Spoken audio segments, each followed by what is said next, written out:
Welcome back to Abe's Exoddus. We are now in the Slig barracks, and boy howdy, do we have Sligs galore. This first room is a pretty good idea of what we're going to be going through throughout the barracks. We're going to be seeing all types of Sligs. Pants Sligs, flying Sligs, maybe some other type of Sligs that we have never seen before. So how the Slig barracks is set up, it's a lot like the vaults actually in the Necrum. We have like a sort of introductory area, in this case the 0 block, and then after that we're going to have to go through a set of rooms that are called blocks in this sense instead of like Zulags in Rupture Farms. And we just work our way up to the big man General Dripic. Now, a fun thing about Slig Barracks, the big boss is General Dripic, and he actually built this barracks as a way to protect himself. He's got a bit of a misplaced ego, I guess is the best way to put it. He gave himself a bunch of medals for generally nothing. I don't think he actually has ever led Sligs into any real battle. So he's essentially just a really, really big coward.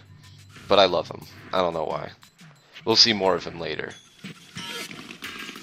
For now, we just have a couple of things like possessing this guy, for example. This flying Slig is kind of a testament to how dumb flying Sligs can be. He sees me, but he never really goes after me. I don't know what it is with the AI, but it seems to give up pretty easily in chasing me, and doesn't have much of a mind to try to get rid of me. Now, one thing you have to be mindful about flying Sligs, if you remember all the way back to Necrum, is that they do get shot on sight. And earlier I attributed this to like some sort of weird like rivalry between Sligs and flying Sligs. I don't think that's actually correct, because even when you possess a regular Slig, you'll get shot on sight. I think it's just like an AI thing that the game has that's new to Abe's Exoddus. So see, in that case, that guy saw me, so I couldn't get through. Luckily, the flying Sligs are infinite respawns, so you could try as much as you want. So yeah, in general, you kind of just want to shoot everyone before they shoot you. There's no real way around it. You know, this is also a demonstration of how finicky the hitbox of the flying Slig can be. Now, I'm also going to do this a lot. I'm going to use these depossession orbs to blow myself up.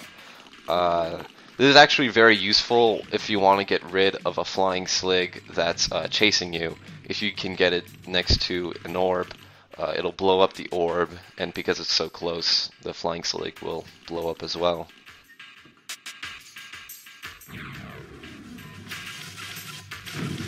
Another thing in Slig Barracks, and I'm not sure if this happens in other places because I only just now noticed it, the Slig in the center there, he actually stays completely still until you make any sort of noise. It's like there are some Sligs in the barracks that don't get activated until you make any sort of sound. It's really weird, and it might have been a thing throughout all the Oddworld games. I've only just noticed it now.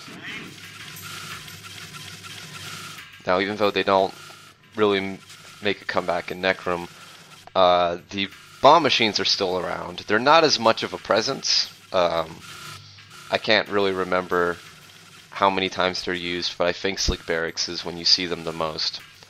And if you remember in Odyssey, they're very much the same. When you prepare to throw them, they start beeping, and I think they beep 6 or 7 times before they blow up. So depending on who you want to blow up and where you want to throw the grenade, you can plan accordingly. I'm not the best at throwing these things sometimes. Sometimes the Sligs actually stop after they hear you throw the grenade, and sometimes they don't stop. I don't know what it is. In this case, that man stopped, and he suffered for it. And these guys are easy from here on out. You just gotta... Guy in the center got blown up. The explosion radius is pretty forgiving, or pretty cruel, I guess, if if you get Abe blown up in the process.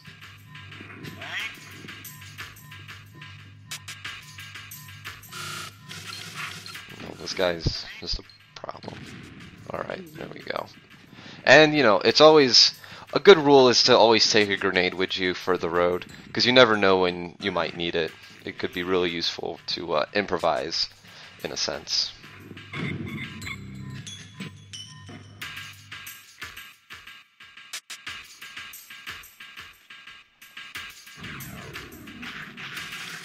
Now we have this guy. I don't know why he's here.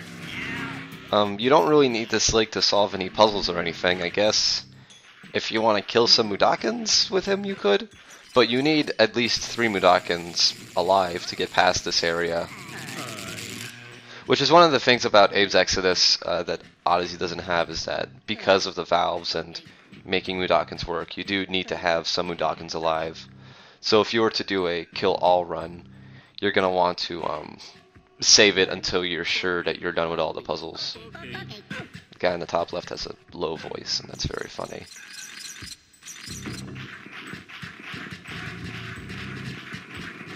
Okay.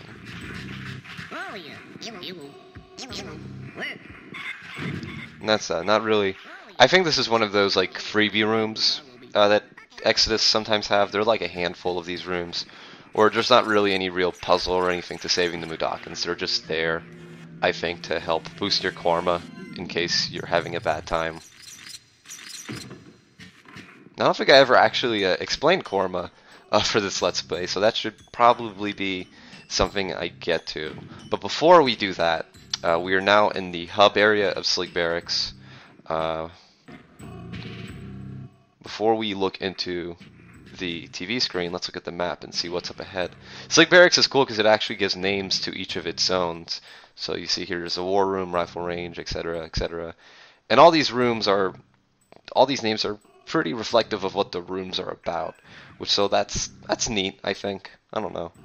It's good attention to detail. You know how it is.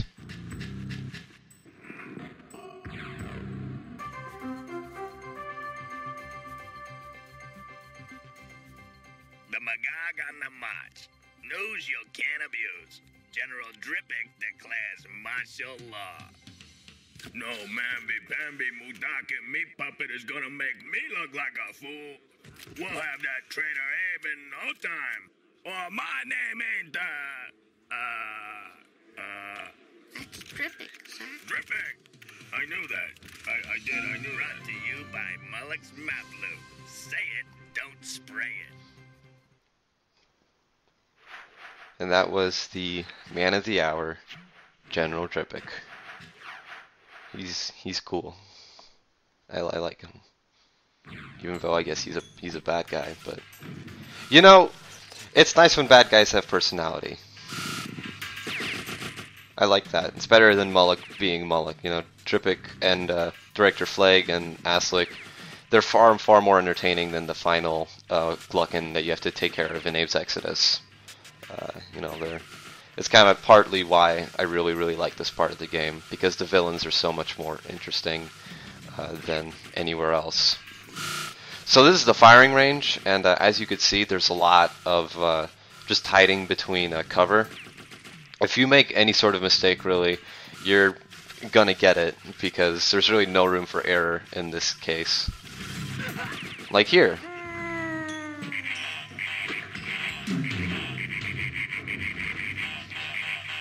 So that's the general idea of it. I feel like, and I know I've said this before, but I feel like there's the way the Sligs in the background shoot you is determined by their position in the background, but I'm not exactly sure, and there's no real good way to test that out. And here is where keeping a grenade comes in handy, because now I could just blow up that depossession orb instead of backtracking and having to get one here.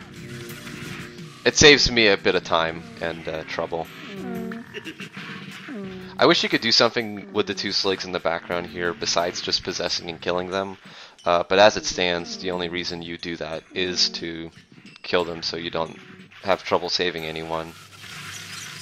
One thing that I have to, very important to realize, is that you want Abe to be behind cover every time he's talking to Mudokons. You don't want Mudokons following you when there's Sligs shooting at you from the background, because they can definitely get caught in the crossfire and you're going to have a bad day. So in this sense, I get extremely paranoid, and if I don't have the Mudokons standing right behind cover at all times, then I don't really trust myself to make it. I don't trust them to make it, essentially. And this guy's easy. He'll just follow you. It's not a big deal.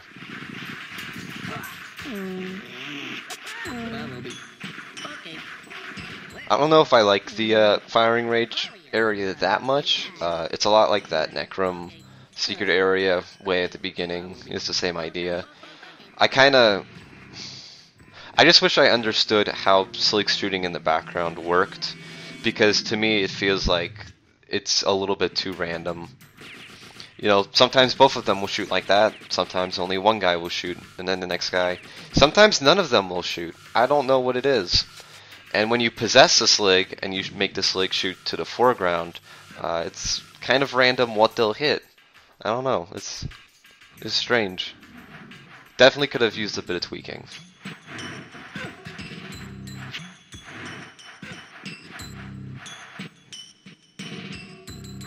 You know, this is the bombing area. Bombing range? Bomb squad? I don't know. For a little bit, we just have to avoid these mines that are floating around everywhere. And while that's happening, I guess I should explain what Korma is.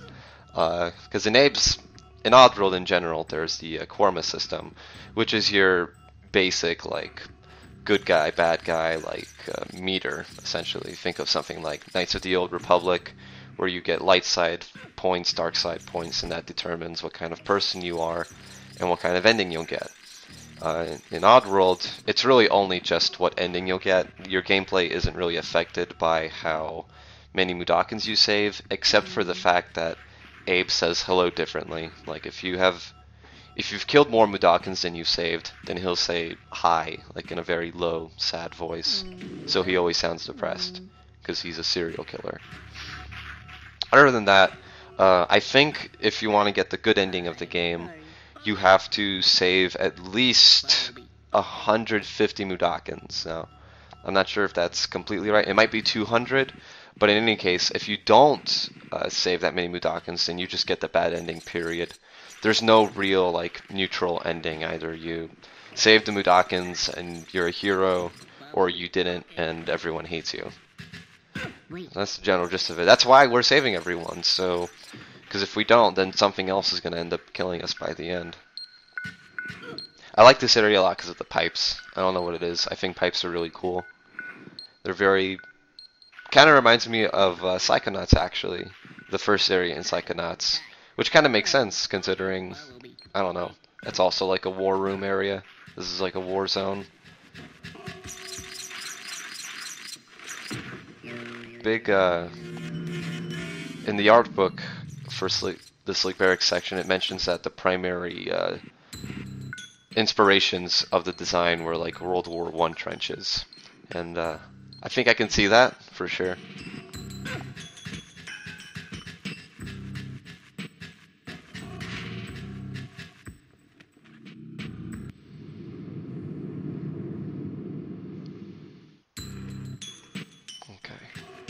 Hear someone sleeping. Slig Barracks and Boneworks later will both have their own secret areas. Unlike Abe's Odyssey, where secret areas were only really in the nature parts, they're still very much alive here throughout the entire game, really. So you're going to want to keep a lookout for those Soulstorm brew bottles. Okay, this mine is he's a big old jerk, and you can use the same trick as an Odyssey, where when you're going in a well, you're invincible. So if you blow up that mine while going in the well, it'll be easier for you when you're on your way out. And as for this secret, this one's a little strange. This is how I've always done it, and it always seems to work. Once you make this jump, and you go into this shaded area, once you start chanting, the Slig will just fall to his death. This happens every time. I've tested it a couple of times. So I think that's what you're supposed to be doing. I don't know. It feels too easy, which is why it's weird for me. I feel like it should be harder, but I guess the opening part of the secret area is the most difficult because determining when to make that jump is definitely tricky. Okay. We've moved out of the bombing area more or less. I mean, there's still mines and everything, but we're gonna have to move more into some more shooting parts again. You could see here almost immediately that there's a lot more like emotional Mudokons around here. I mean, we've seen depressed, angry, and now hysterical Mudokons already. So it's good that they're getting appropriate mileage out of it. In this case, you want to, deactivate the UXB mines around here before these happy Mudokons go through it. And you definitely want them to be normal when you go up here, because you see there are not only mines but Slig shooting in the background, and if they start running around the platform, they have a very high chance of getting shot at, which is no good. And we want these two Mudokons even more than usual, not just to save them, but there's actually a mechanic that comes back in Odyssey that we're going to see in a minute, and if we don't have these two guys with us, then we're not going to be able to do it. And I think it becomes impossible to defeat the stage, actually. At least I've never tried to defeat it without saving these two guys, because it always seemed impossible. So, if you see that sign, some of you might find that familiar, as well as this specific bird portal. The Schreikel power from Abe's Odyssey returns. Abe still has it, there's no reason for him not to have it. And it gets used a couple of times here, but not to any huge extent. In this case, it's mostly for blowing up explosives, actually. That's the main reason it's used for. Which is why I think it's impossible to beat this room otherwise, because if you saw what was going on before I turned Schreikel, you would see that it was kind of ridiculous.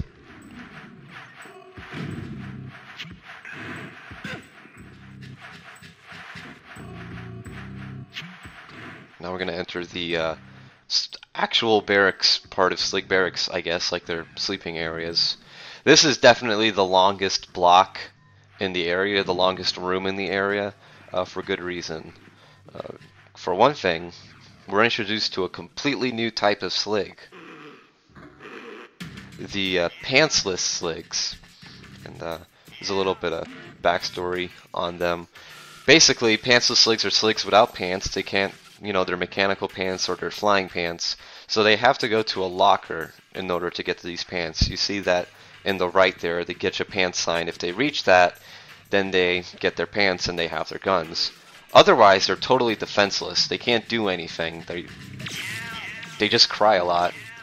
So you really want to kill them before they go for the pants, because that's what they immediately go for. Like, they gun for it.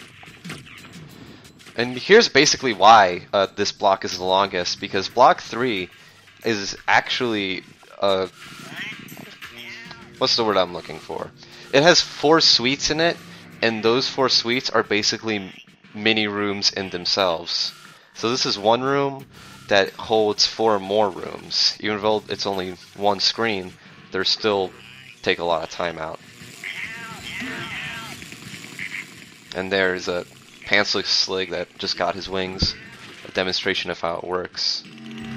There's also a lot of Slig voice locks around here. I feel like this might actually be the only area in Slig Barracks that has the voice locks. Maybe the trophy room has them too, I'm not sure. In any case, there's a lot of that, so a lot of Simon Says stuff that kind of takes a bit of time. Before we go up to the suites, we want to do 2 things. First, we want to clear the area for them so Abe doesn't get shot. Hold on. This guy's being a dummy. He's not moving down.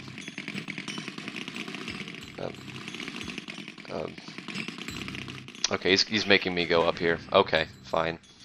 So you want to clear the way for Abe, and you also want to unlock these suites. And as you could see there, for example, the lock for Suite B is held by a valve. They all are. So you even have to unlock these suites first before going into them.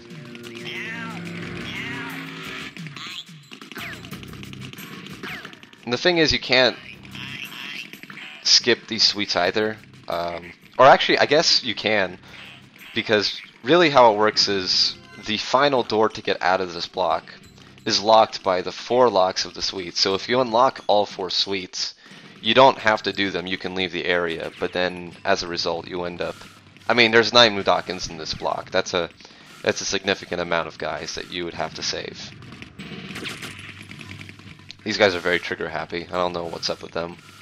I think they're just programmed to be like that.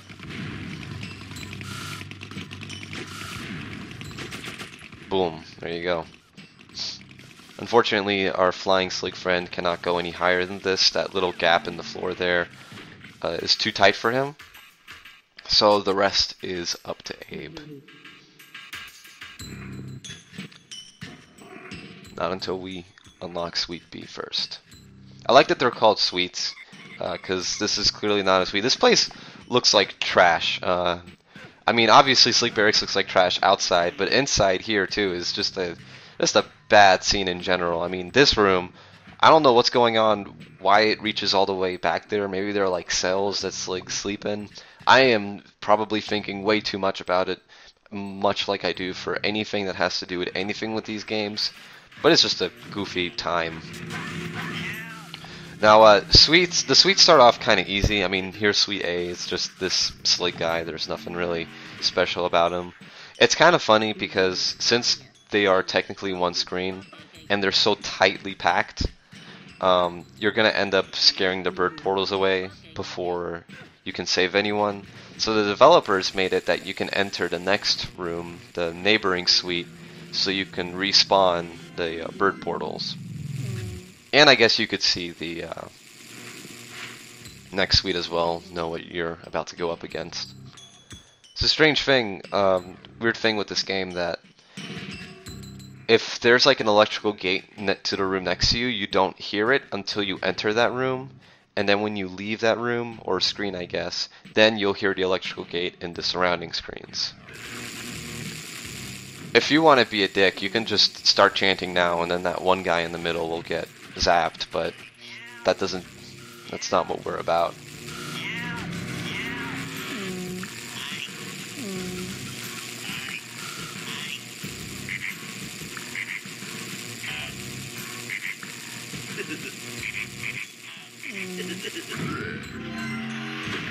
Luckily, depressed Mudokons aren't so depressed that they won't go into a bird portal in their sad state. They'll just automatically go, which is great. It saves me some time and it saves you some time.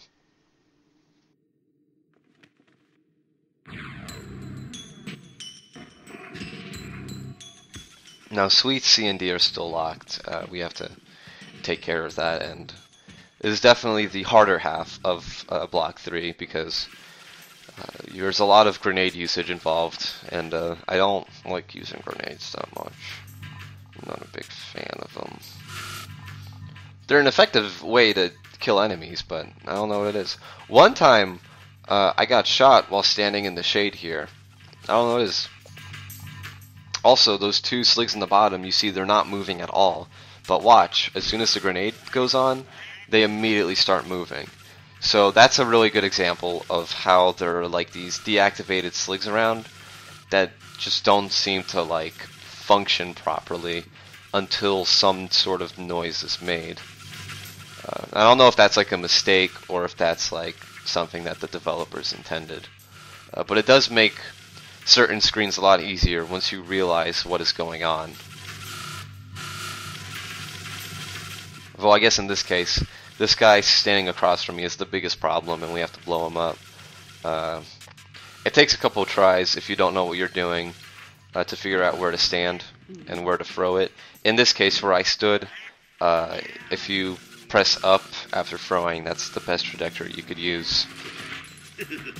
I could have blown these guys up too, but I didn't want to mess with grenades any more than I already had to. Boom. Okay, I don't know why I shot there, but the Suite C thing is open. Panic music is playing because the Slig in the next screen was still freaking out, which is kind of strange.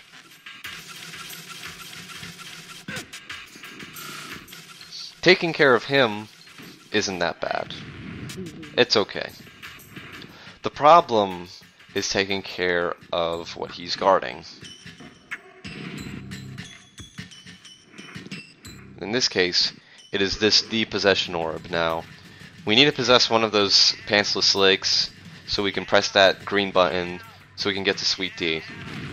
But, blowing up the depossession orb takes a bit of finesse, and maybe you can do it from the screen to the left, but I always did it in the same screen, just because it's like an easier visual clue.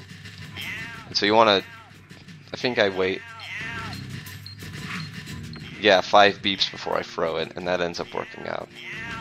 Now, what I wish I could say is that you can immediately press the button upon possessing your first pantsless Slig, and then just going home, but as you can see, they really want their pants. I mean, they keep bumping into the wall because they're so pantsless.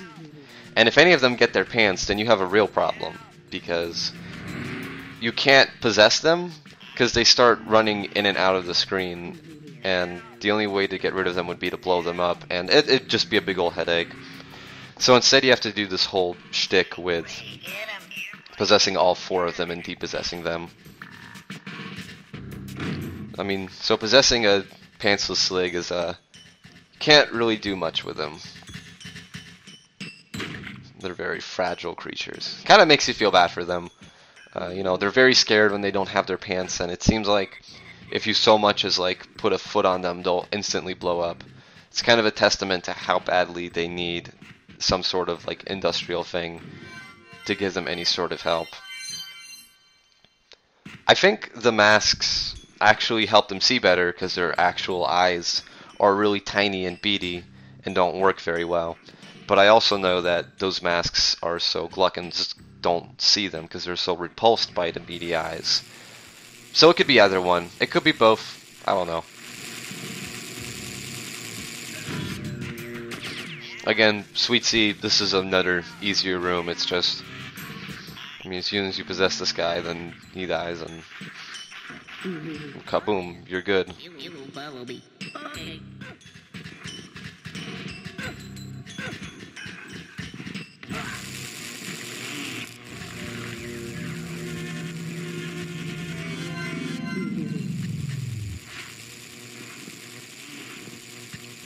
And this is the scariest part of Block 4, because keep in mind, I don't do any quick saving usually. So if I die in this next jump, then I have to start this whole thing all over again. And okay.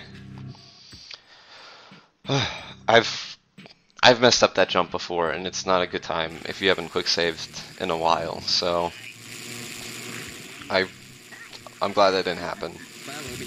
No. Sorry. Follow me. I say quieter just so you could hear the Slig guard thing laugh. It's funny. It's just a little creepy low voice. I don't know. This is definitely probably the most complex of the suites.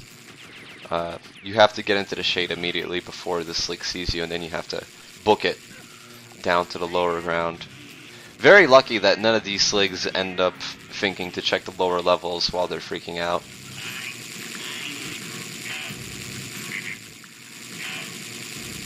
Could have really made the electrical gates quieter. It really would have worked out to their benefit. It feels so much more peaceful when they're gone. Alright, these last 3 Mudokons. We're saving these fools. Boom. That's it. That's Block 4. That's Sweet D, A, B, C. This is actually Block 3, not Block 4. But we're going to be heading to Block 4 if we don't screw up this jump. Okay. Jump good. We can leave and never look back.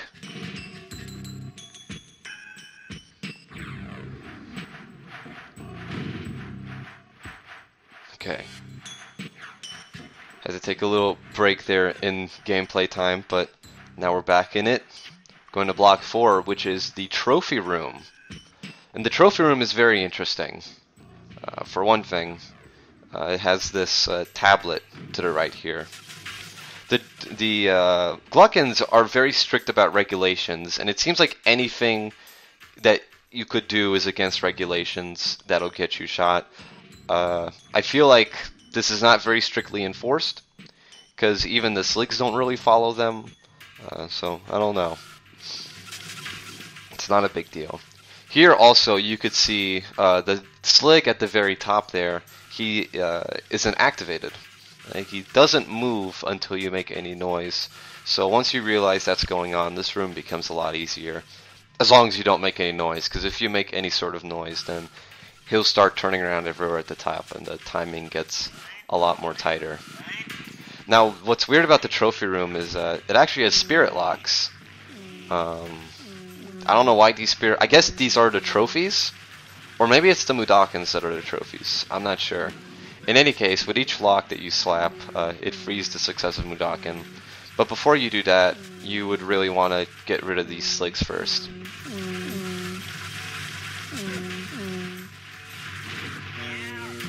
And doing so is pretty simple, because you just pull this and... yeah, that. You don't want the electrical gate up the whole time, because the Slig will stop and turn around if the gate is up, so you kind of want to surprise them with it. So the difficulty there really lies in wow. The difficulty is just lying and like sapping them before you run out of invisibility. I mean, these guys are sad sacks, but you know. I wouldn't recommend slapping any of these guys while they're all sad, because you're gonna end up coming out with a pretty gnarly chain reaction of everyone slapping themselves to death. I guess everything is fragile in Oddworld, huh? Gluckons are pretty fragile, Sligs are fragile, Mudokons can get slapped to death. I never really thought about it. And I just did this to... I don't know why I did this, because I thought it was funny. They're freaking out. They won't do anything about it. Unfortunately, you cannot save your invisibility going on to this next room. It would have been really nice, but no dice.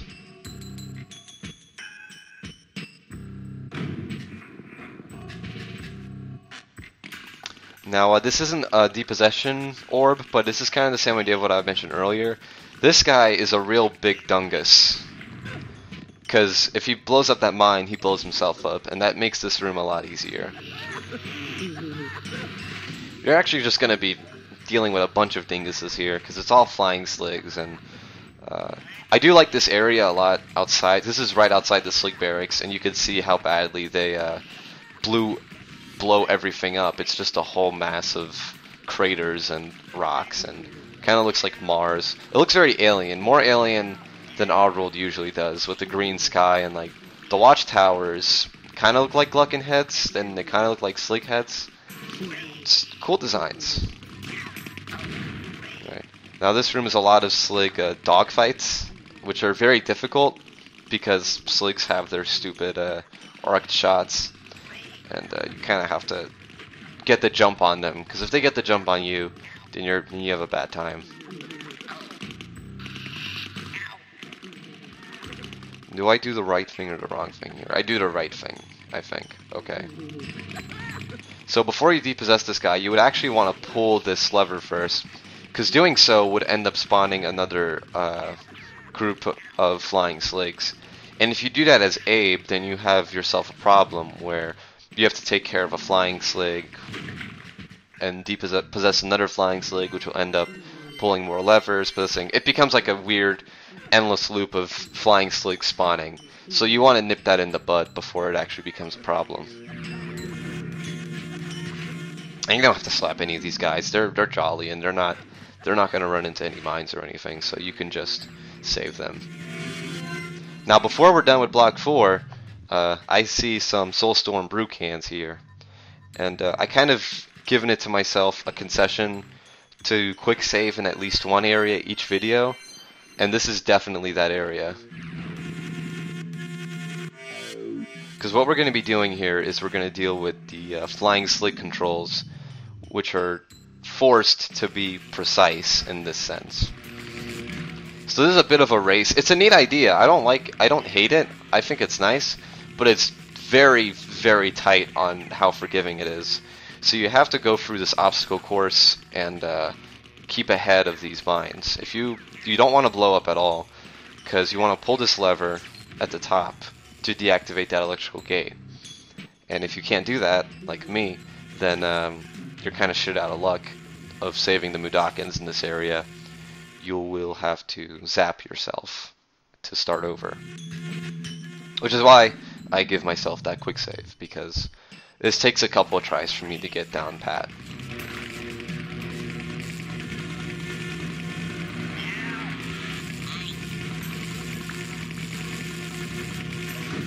You gotta psych yourself up before doing the first thing. After a while, once you get used to the flying stick controls, then you can do it pretty flawlessly. But because the controls are so floaty and the corridors are so tight, it can be a bit panic-inducing. See, in that case, like, I was just able to pull the lever, which is a testament to how tight the timing is. And then the thing is, like, if you don't jump through that portal I just jumped through, then another mine would have blown you up by blocking the way to the portal to save the Mudokons. So it's just a really mean... it's just really mean at the end, and there's really no way you would know that it's mean until it happens.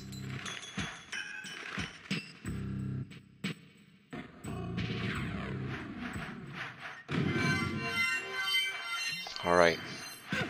It's time to meet General Drippic at the War Room.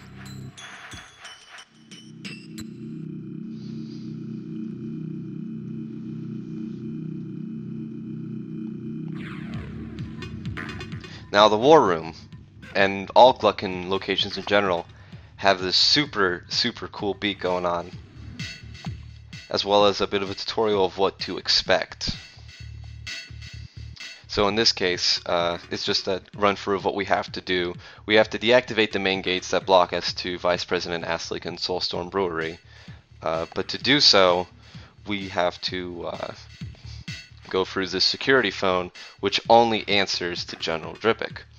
So what do? Well, we have to possess the big man himself, General Drippic, who is very cooply, safely cooped in his room with a huge statue of himself in the background, a testament to his giant ego and how much of a scaredy cat he is.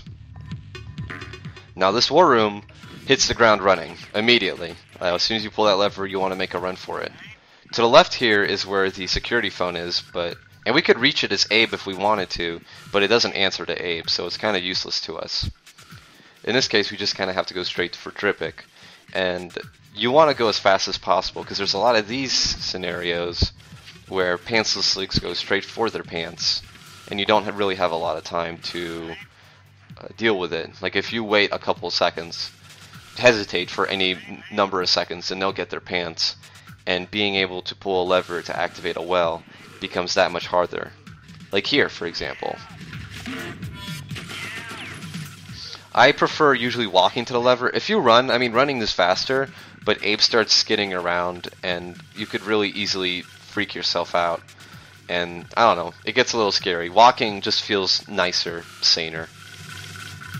Now, in this area, I guess you could maybe pull the lever in one bit, but I prefer to take the safer route and take this well up, just because the pattern of the Sligs isn't that hard to internalize. I like that overview of Slig Barracks. And here we are in Drippic's room. Again, we have to pull a lever to activate that well, because if you try to possess Drippic here, the greeters will automatically zap you, and that's not a good time at all.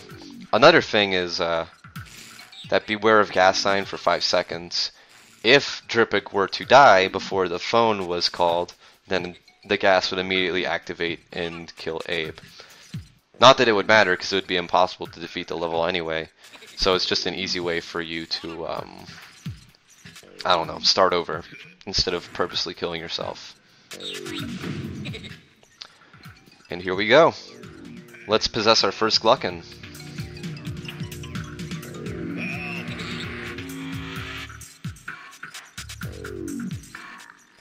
Now Gluckins, they have sort of the same vocabulary as Abe. They can hop around a lot, which is pretty funny. And they can use these Gluckin voice locks, where if they tell them to do it, that's verbatim, you get zapped or transported to a different area. Gluckins can also call for help in any area that spawns Sligs, and then talk to Sligs much like Abe talks to other Mudokons. And Sligs, as you could see, will give their life for a Gluckin without any second thought. They'll rush to it. It's pretty nice. Other things that Sligs can do is that if you have them following you, you can tell them to kill other Sligs. Like that. Just like that. They'll stop by levers to pull them if you want them to, but, you know, that usually doesn't mean anything. Saying kill them is actually pretty dangerous, because if you stand in front of the Slig while you have them shoot somebody, the Gluckin can get shot. And that's pretty dicey, because Gluckins, much like everything else, die in one hit.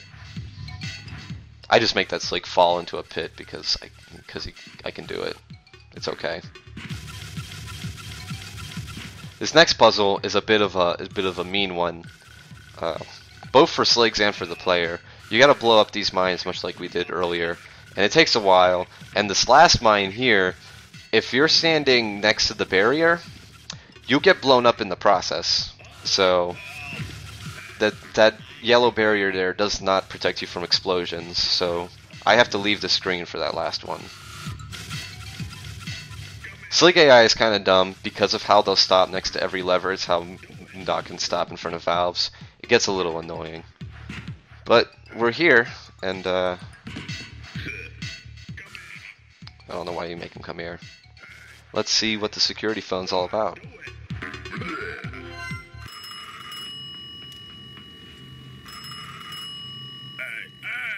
This is Dripping. Open the main gates at the door. Gotcha. Right away, sir.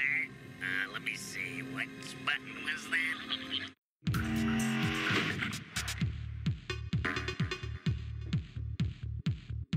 And that's it. We've disarmed the main gate after that lovely cutscene, which is pretty interesting.